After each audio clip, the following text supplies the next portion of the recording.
Hey everyone, it's Chigwen for EpicBattleground.com, and today I'll talk more about how little it matters to win your lane. In my previous video about coordination and teamfights, I tried to explain why you could always win your lane and still lose the game. Indeed, if you are not an efficient teamfighter, winning your lane won't lead you to victory. Winning teamfights is what makes you win games, and I'm going to prove it by showing you a friend's game.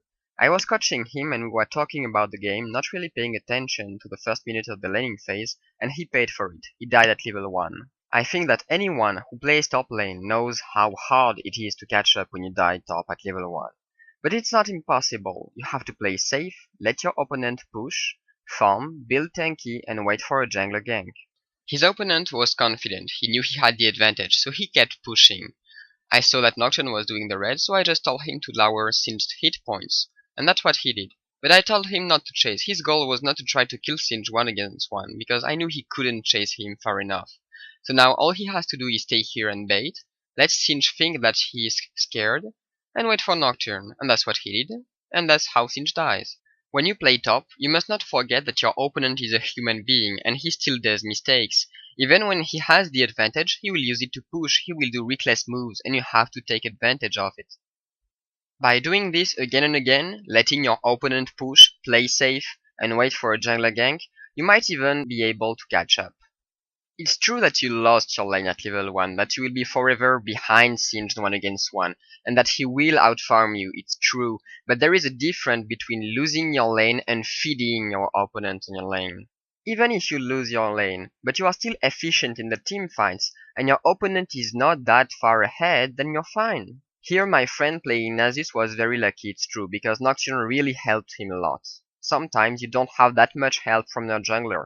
But you must also understand that you have, as a laner, to create opportunities for your jungler to gank. You must let your opponent push and freeze the lane in front of your tower, and this way he is always exposed to a gank while you are not. During the team fights, do not forget that because you build tanky not to feed on your lane, you are not a killing machine. You are a tank, you have to protect your mains and cover them, you don't have to chase too far. If an opponent is trying to run low HP, let your carries finish him off.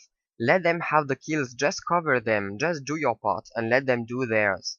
Since you cover your carries, they are not supposed to die, but it's true, since you are not a killing machine either, you will not grab a lot of kills. But the thing is, advantage is something you have to get little by little. You must not expect to stone the enemy team every team fight.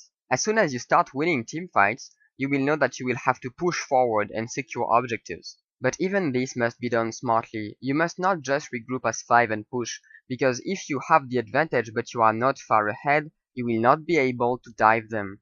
Here, one of the solutions was to split push. That's what I told him to do. Little by little, 1 Q at a time, he was able to destroy their inhibitor tower.